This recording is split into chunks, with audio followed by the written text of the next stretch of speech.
নমস্কার, আজকের নিউজ রিপোর্টে আপনাদের সাথে আমি ঈশিতা। আপনারা দেখছেন ইন্ডিয়া নিউজ টিভি। নিয়ে এসেছি আজকের বিশেষ খবর। চোখ রাখবো শিরোনামে।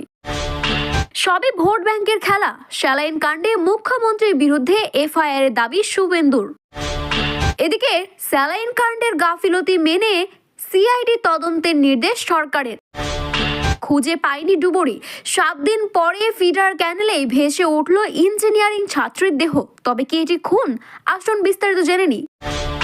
দিল্লির ভোটে বাঙালিদের মন জয় করে বিজেপির বাংলা সেল প্রচারে জলপাইগুড়ির সংসদ। চীন সফরে শ্রীলঙ্কার রাষ্ট্রপতি, কথা হবে বেজিং এর রহস্যময় জাহাজ নিয়ে। বিস্তারিত জানতে চোখ রাখুন, সঙ্গে থাকুন ইন্ডিয়া নিউজ টিভিতে। জানতে চোখ রাখবো আজকের প্রথম খবরের দিকে। স্যালাইন কাণ্ডে এবার মুখ্যমন্ত্রী তথা স্বাস্থ্যমন্ত্রী মমতা বন্দ্যোপাধ্যায় এবং স্বাস্থ্য সচিব নারায়ণ স্বরূপ নিগমের বিরুদ্ধে এফআইআর দায়ের করার দাবি করলেন তৃণমূলের বিরোধী দলনেতা শুভেন্দু অধিকারী। মেদিনীপুর মেডিকেল কলেজের মেয়াদ উত্তীর্ণ স্যালাইন দেওয়ায় অসুস্থ হন 5 জন প্রসূতি। এর মধ্যেই একজনের মৃত্যু হয়েছে, বাকিরা এখনো চিকিৎসাধীন রয়েছে। 3 জনের চিকিৎসা চলছে এসএসকেএম এর, আর অন্য একজন ভর্তি হয়েছে মেদিনীপুর মেডিকেল কলেজে। গুরুতর অসুস্থ 3 প্রসূতিকে রবিবার মেদিনীপুরের মেডিকেল কলেজ থেকে কলকাতার এসএসকেএম হাসপাতালে আনা হয়।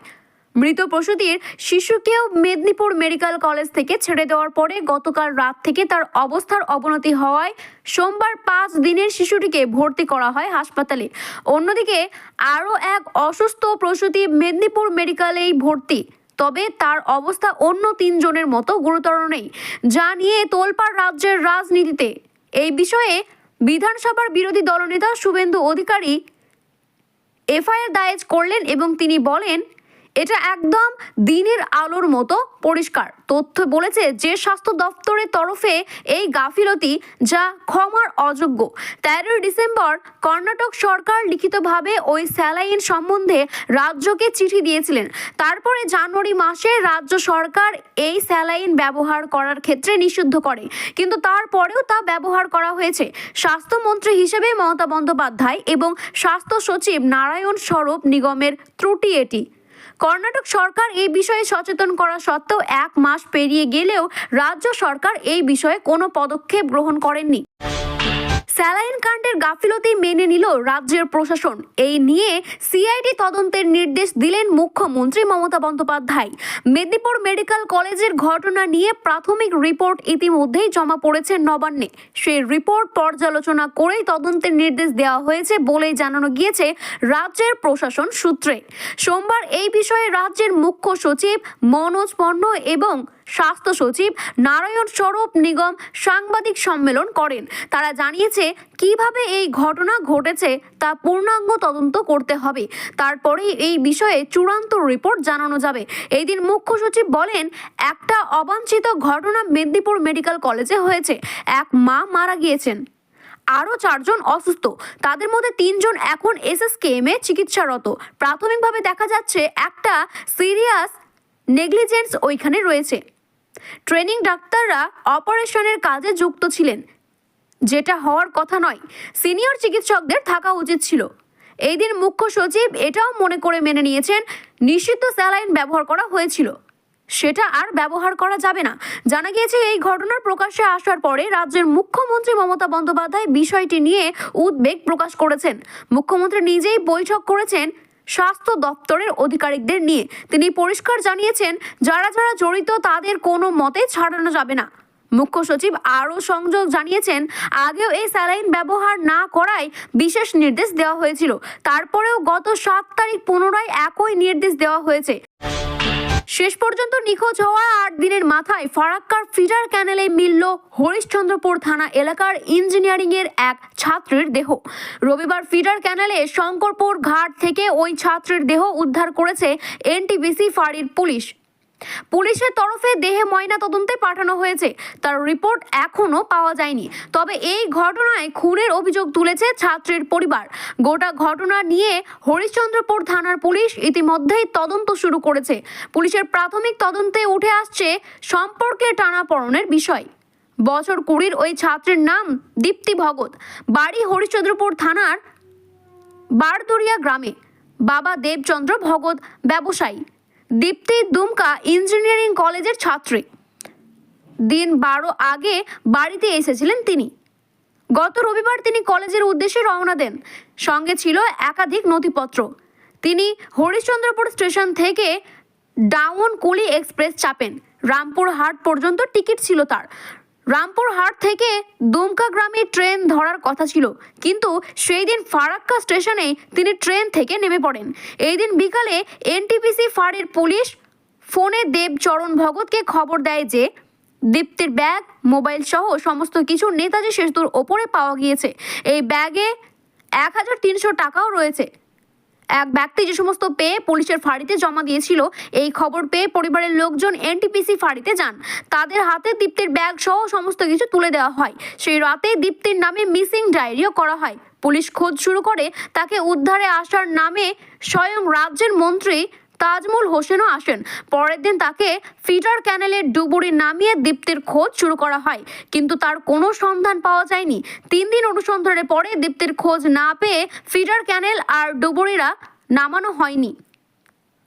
অবশেষে গতকাল শঙ্করপুর ঘাটের কাছে এক যুবতীর মৃতদেহ ভাসতে দেখা যায় স্থানীয়দের তরফে। তারা বিষয়টি এনটিপিসি ফাঁড়িতে জানায়। এরপরেই ফিটার ক্যানেল থেকে উদ্ধার করা হয় ওই যুবতীর দেহ। সেটি যে দীপ্তি তা নিশ্চয় করতে পুলিশ কর্মীরা খবর দেয় তার পরিবারকে। খবর পেয়ে গতকালই ফারাক্কায় গিয়ে দেহ শনাক্ত করেছে পরিবারের লোকজন। সোমবার মৃতদেহ ময়নাতদন্ত করা হয়েছে। দিল্লিতে বিধানসভা ভোটের প্রচারের দায়িত্ব পেল জলপাইগুড়ি সাংসদ জয়ন্ত কুমার রায়। দিল্লি বিধানসভা নির্বাচনের প্রচারে বাংলার সেল গঠন করেছে বিজেপি।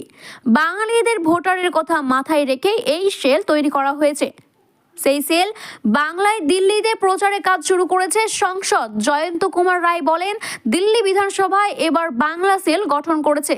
বাংলায় পুস্তিকা এবং ইস্তেহার প্রকাশ করা হয়েছে। আজ সকাল থেকেই আমরা প্রচারে নেমে পড়েছি। দিল্লির বাংলা প্রকোষ্ঠ সহ সংযোজক অরুণ মুখোপাধ্যায়ের সঙ্গে নিয়ে আজকে প্রকাশ করছি আমরা সকলে এই প্রচার খেলা।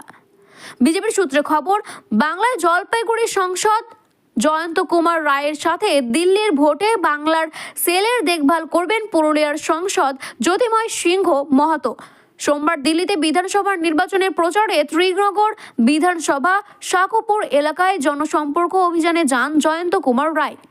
বাংলা সেলের কর্মীদের নিয়ে প্রচার করেন তিনি। উল্লেখ্য, দিল্লি বিধানসভা ভোটে বাংলাভাষী ভোটারদের সংখ্যা খুবই একটা কম নয়। বিশেষ করে চিত্তরঞ্জন পার্ক এলাকায় বেশি রয়েছে বাঙালি। প্রায় 30,000 বাঙালি ভোটার দিল্লিতে রয়েছে। এর মধ্যে পশ্চিমবঙ্গের বাসিন্দারাই বেশি। এই বাংলা ভাষীদের জন্যই মন জয় করতে বাংলা সেল গঠন করা হয়েছে বিজেপির তরফ থেকে। বিজেপি সূত্রে খবর, জলপাইগুড়ি সাংসদ জয়ন্ত কুমার রায় একজন স্বচ্ছ ভাবমূর্তি মানুষ। তাছাড়া তিনি সংঘের গুঁড়ো বুকেও রয়েছেন। তাই জলপাইগুড়ি সাংসদকে দলের দিল্লিতে ভোট প্রচারে নামানো হয়েছে। মৃদুভাষী এবং প্রচার বিমুখ বলেই বারবার পরিচিত হয় জয়ন্ত কুমার রায়। সেই সংসদ দিল্লির বিধানসভা নির্বাচনে বাংলা সেলের দায়িত্ব পেয়েছে। ফলে জাতীয় রাজনীতিতে বা রাজধানীতে জলপাইগুড়ি সংসদের গ্রহণযোগ্যতা বাড়ালো বলেই মনে করেছে অনেকেই। 3 দিনের চীন সফরে শ্রীলঙ্কার প্রেসিডেন্ট অনুরা কুমার দিশানায়েক সোমবারই তার দেশ ছাড়ার কথা। দ্বীপরাষ্ট্রের প্রেসিডেন্ট চেয়ারে বসার পরে সেপ্টেম্বরে প্রথমে ভারতে এসেছিলেন দিশানায়েক। এবার তার চীনের সফর।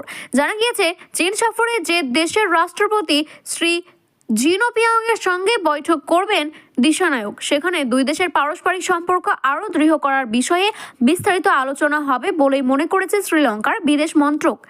চীনের রাষ্ট্রপতি ছাড়াও সেই দেশের প্রিমিয়ার থেকে শুরু করে কমিউনিস্ট পার্টির শীর্ষ নেতাদের সঙ্গেও কথা বলবেন শ্রীলঙ্কার রাষ্ট্রপতি। কয়েক বছর ধরে বেজিংয়ে পাঠানোর জলযান ঘিরে রহস্য তৈরি হয়েছে অনেক। কয়েকটি নির্দিষ্ট পরীক্ষামূলক কাজের কথা বলে শ্রীলঙ্কা সহ কয়েকটি দেশে এমনই জলযান পাঠিয়েছে চীন। পৃথিবীর বিভিন্ন দেশে মনে করে এই জাহাজগুলি আসলে গুপ্তচরের ভূমিকা পালন করে। দিল্লিও মনে করে শ্রীলঙ্কা এই জলযান পাঠানোর মানে ভারতের ওপরে কূটনৈতিক চাপ আরও বাড়িয়ে দেওয়া। চীনের এমন জলযান প্রবেশে ব্যাপক নিষেধাজ্ঞা জারি করেছিল শ্রীলঙ্কা। সম্প্রতি সেই নিষেধাজ্ঞা তুলে নেওয়া হয়েছে। যদিও ভারতে এসে প্রধানমন্ত্রী নরেন্দ্র মোদীর সাথে বৈঠক করে দ্বীপরাষ্ট্রের নবনির্বাচিত রাষ্ট্রপতি জানান তার দেশকে ব্যবহার করে কোনোভাবে ভারত বিরোধী চক্রান্ত করতে দেওয়া যাবে না। সেই জলযান নিয়েও কথা বলবেন এই বৈঠকে বলে জানিয়েছেন। এর পাশাপাশি আরও একটি গুরুত্বপূর্ণ বিষয় নিয়ে আলোচনা হতে পারে বৈঠকে। চীন থেকে শ্রীলঙ্কার অতীতে বিপুল পরিমাণ ধার নিয়েছে। এই ধার কিভাবে ফেরত দেওয়া হবে তা নিয়েও কথা হবে এই বৈঠকে। পাশাপাশি দ্বীপরাষ্ট্রের একটি এক্সপ্রেসেও নির্ময়ের সাহায্য করেছিল চীন, তবে তা 1 দশক আগের কথা।